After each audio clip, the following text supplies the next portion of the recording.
teen delinquent. We liked to cause trouble. We weren't vandals. We didn't deal drugs. And we certainly didn't bully kids in school.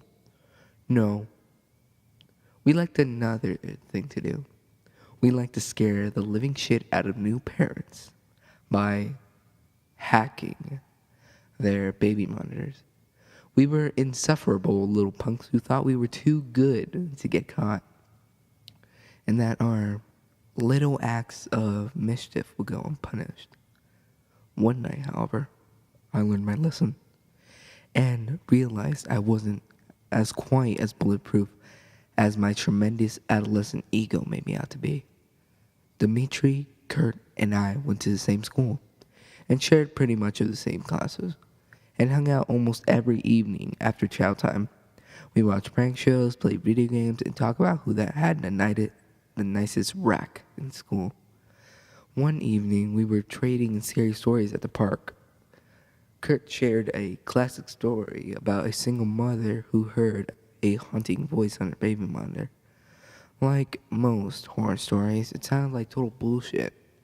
But Dimitri told us it happened to his mom once, on her own monitor. She heard a neighbor singing to her baby. Apparently, it was possible to accidentally tap into someone else's frequency. In an instant, a light bulb turned on in each one of our little heads. When you're close enough to someone, you don't need words to know what the person is thinking. We can all tell we were thinking the exact same thing. We were going to buy a baby monitor and screw with people. Pardon the pun, but hacking a baby monitor is child's play. All you need to do is find a device with the same frequency as yours. Never one to do things half-assed. I purchased a high-end monitor with a frequency dial so we can practice as many targets as possible. The following night, we took up bikes and roamed the neighborhood. We found our first victim. We could see the nursery from the suburban home's second-floor window.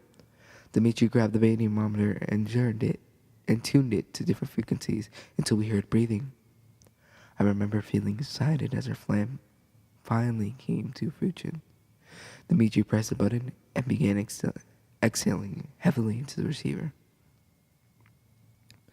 "Your little girl was delicious," he murmured using a demonic voice. The light in the master bedroom was turned on almost immediately, and we heard a shrill scream. Laughing our asses off, we quickly drove down the street so we wouldn't get caught. We repeated the prank several times over the course of the following weeks, each taking turns talking through the monitor. Not wanting anyone to get wise to our little game, we chose different houses each time. People's reactions were priceless. Some others would reply in panic. Others seemed to know it was a hoax and told us to shut up. One woman even started sobbing uncontrollably, begging us not to hurt her baby.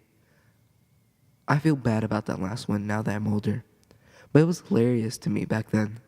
My friends and I mimicked her high-pitched bawling and desperate cries for mercy.